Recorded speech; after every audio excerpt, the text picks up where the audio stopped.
Nosso objetivo é logo logo, durante o ano de 2024, passarmos dos 500 inscritos nesse canal, que tem como objetivo refletir, pensar na palavra de Deus, comparar com a nossa vida, né, para ver até que ponto estamos aplicando e fazer as mudanças necessárias. Você me conhece?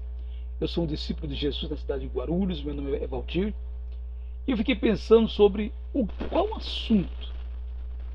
assunto que eu poderia falar, seria um assunto apropriado para a última gravação do ano, despedindo desse ano e permitindo Deus, entramos em breve no ano 2024.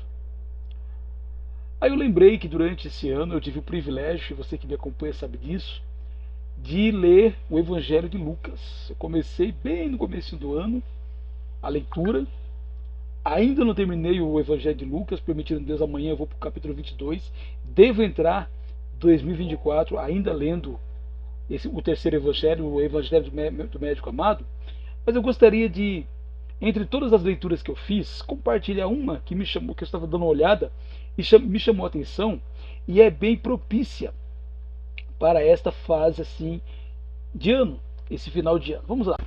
E ensinava nas sinagogas, sendo elogiado por todos. Jesus foi para Nazaré, onde havia sido criado. Um sábado, entrou na sinagoga, segundo o seu costume, e levantou-se para ler.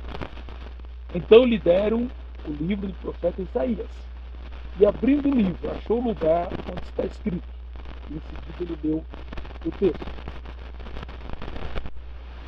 Quando você que, como eu, já leu toda a Escritura Sagrada, quando nós saímos do Velho Testamento e entramos no Novo Testamento, nós vimos algumas diferenças políticas, diferenças sociais, diferenças de costume.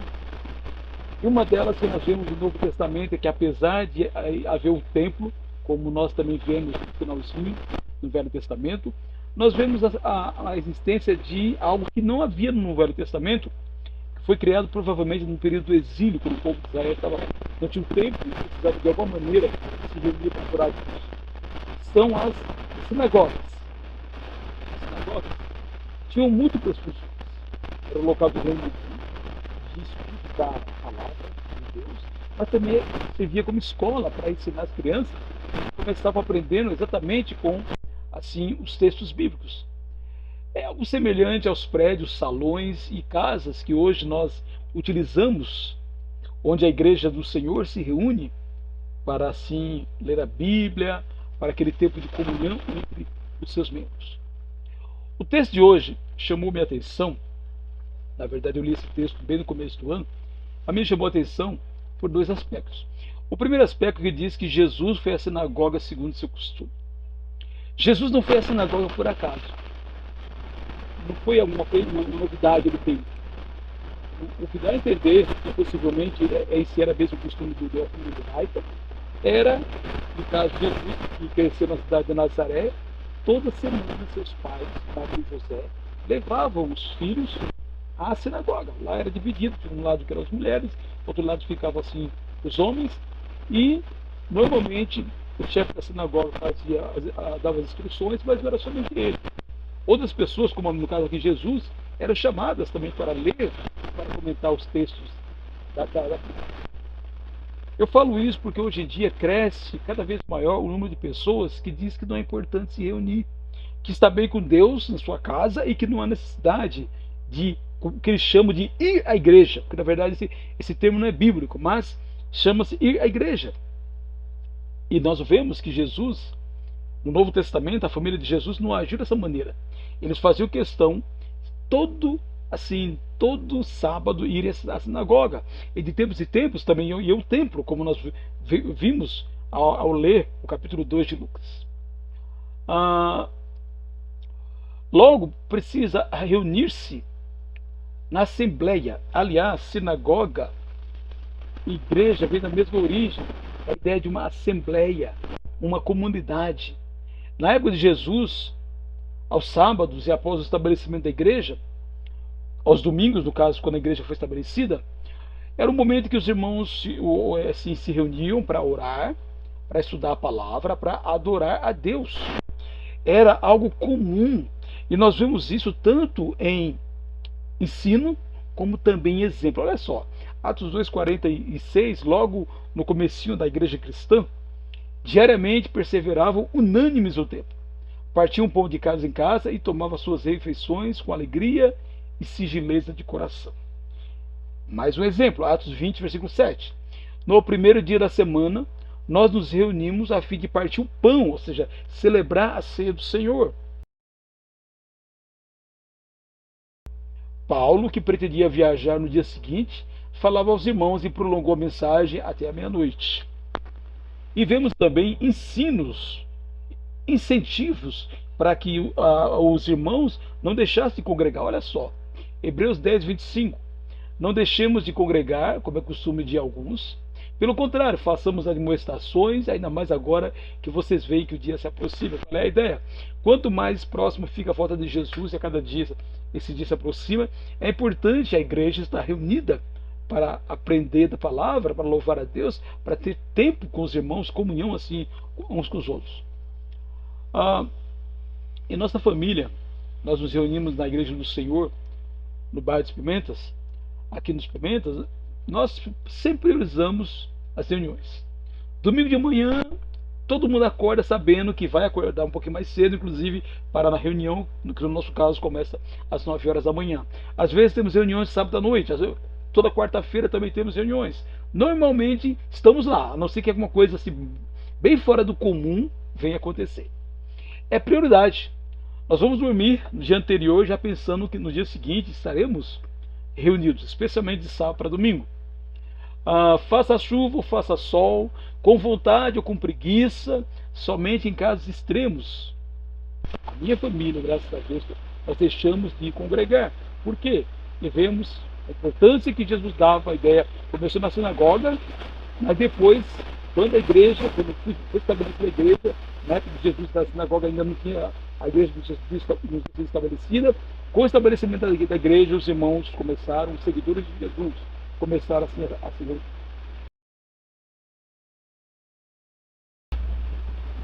A segunda coisa que me chamou a atenção é do texto que nós lemos. Olha só, diz o seguinte: e abrindo o livro, achou o lugar onde estava escrito. Jesus, ele não abriu aleatoriamente. Ele disse, quero ver agora o que Deus tem para falar. Não, Jesus já tinha na mente, Isaías 61, ele pediu e ele abriu naquele ponto, ele deu aquela mensagem que ele já conhecia, e dali, até porque se aplicava a ele conversou com as pessoas que estavam lá. Hoje, nós conhecemos grupos de pessoas que dizem, não precisamos estudar, basta esperar que Deus faça, abra a Bíblia para o lugar e comenta.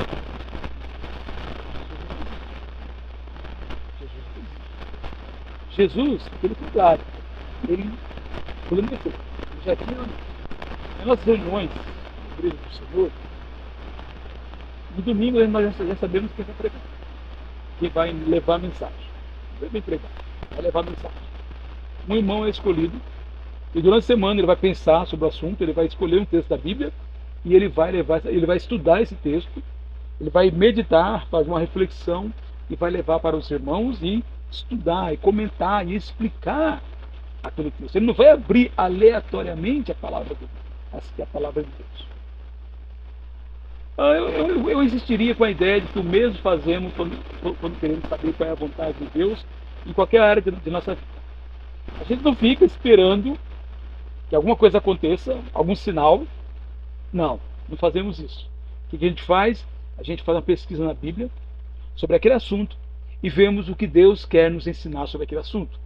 E decidimos, se somos discípulos fiéis a Jesus, decidimos obedecer aquilo que está escrito nas Escrituras Sagradas. Por isso que Efésios capítulo 5, versículo 17, o apóstolo Paulo diz: por essa razão, não sejamos insensatos. Não sejam insensatos, mas procure compreender qual é a vontade do Senhor. Na palavra de Deus, na Bíblia, tem orientações sobre todas as áreas. Eu tenho até algumas de cabeça.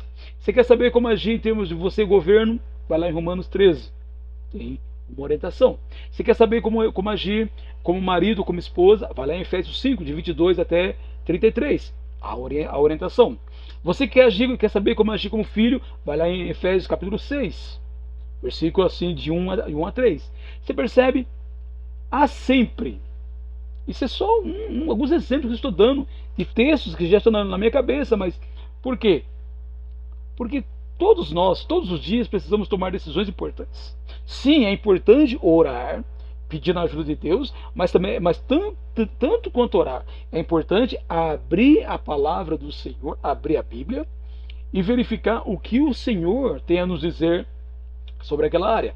Se o Senhor tem algo específico a dizer sobre aquela área, não precisamos tanto assim ficar esperando. Não, abrimos a Bíblia e obedecemos aquilo que o Senhor assim deseja que nós façamos, que ele deixou na palavra dele. Por isso que o Paulo diz ao Timóteo: toda a escritura é inspirada por Deus e é útil para ensinar, repreender, corrigir, educar em justiça, para que a pessoa de Deus seja preparada para toda boa obra.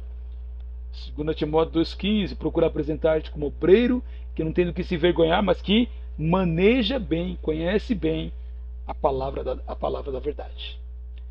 Façamos como Jesus. Uma vez que fomos acrescentados ao corpo de Cristo, conforme Atos 2, façamos questão de nos reunir com os irmãos em assembleia. Valorizemos esse tempo. E nesse período reservemos um tempo generoso para leitura, reflexão e estudo da palavra de Deus. Aliás, uma das características da Igreja de Jesus é que nas nossas reuniões nós temos a ceia do Senhor, nós temos a coleta, assim, a oferta, nós temos momentos de cantar, mas nós sempre dedicamos um espaço generoso para que alguém vá lá na frente e diante de nós abra a palavra de Deus, leia aquele texto e venha assim a nos explicar. Outra coisa importante, a pessoa fala: não adianta ir à igreja. Não, nós não vamos à igreja. Nós não vamos à igreja. Isso é um termo não bíblico. Nós nos reunimos como igreja. O prédio onde nós nos reunimos é apenas um prédio. Quando estamos juntos lá, estamos reunidos como igreja. Nunca vamos à igreja. Tem gente que fala assim: é fácil ser cristão assim na igreja, fora dela é mais difícil. Não, não existe isso, porque nós somos, uma vez que a gente creu, arrependeu, confessou, foi batizado, é assim, nós fomos acrescentados ao corpo de Cristo. Todos os dias nós fazemos parte da igreja. Agora há momentos em que nós nos reunimos como igreja. E no Novo Testamento o dia mais importante é o domingo, porque foi o dia que Jesus ressuscitou e é o dia em que a igreja se reúne, entre outras coisas. E eu diria que o momento mais especial é o momento em que estamos participando. Alguém vai lá na frente e nos lembra da morte, sepultamento e ressurreição de Jesus através da ceia do Senhor. Pois é, em 2023, graças a Deus, eu falo isso com muita humildade, 54 domingos. Eu particularmente estive em todos os 54 domingos. Às vezes não estava com Pimentas, onde eu congrego, mas quando eu não estava lá é porque eu estava em alguma outra congregação, tendo tempo com os irmãos de lá. Quartas-feiras, mesma coisa, praticamente fomos assim em todas. Reuniões de sábados também, porque para nós é prioridade. Você sabe que a maneira que você sabe que é prioridade na vida de alguém é quando você pergunta: e aí, você vai fazer? E a pessoa diz: se der tempo eu vou. Não vai, porque não dá tempo, porque a vida é corrida. Mas quando aquilo é prioridade, nós vamos. Deixaremos de ir se alguma coisa muito grave acontecer, um imprevisto. Deixaremos de ir se estivermos doentes. Deixaremos de ir. Mas no geral, nós como colocamos como prioridade, nós iremos sempre. Eu quero, nesse tempo que me resta, desejar que nesse ano que se inicia, que eu e você possamos nos aproximar ainda mais de Deus. Sempre há áreas que nós podemos melhorar. Sempre há mudanças, pecados para serem arrependidos, pecados para serem vencidos. E um deles é não valorizar o corpo de Cristo, não valorizar a igreja, não valorizar o estar com os irmãos. Se você, como eu, foi aquele que esteve em todas as reuniões, ou chegou a quase todas, que Deus seja louvado pela sua e pela minha vida. Mas isso quer dizer que somos perfeitos, porque sempre há áreas em nossa vida que podemos melhorar, que possamos pensar nisso. Se você foi daqueles que deixou o tempo com os irmãos, essas reuniões, como uma coisa opcional, quase não foi, quase não esteve presente, é tempo de mudar. É tempo de mudar. Não precisa mudar a folhinha do ano. Hoje ainda não é domingo, domingo que vem é dia 31. Dá para do dia 31, no último dia do ano, decidir: esse ano eu vou priorizar estar com meus irmãos em Cristo. Que esta verdade possa assim ser na sua vida. E que 2024, o pessoal fala muito do ano novo como alguma coisa que vai acontecer, vai mudar. Não, não, não, não. O ano novo nada mais é do que a oportunidade de continuarmos a fazer o que estamos fazendo de correto e de melhorar aquilo que precisa ser melhorado. Se você quer ter essa mensagem por escrito, entra lá, igrejadecristo.net, você poderá compartilhar com quem você quiser.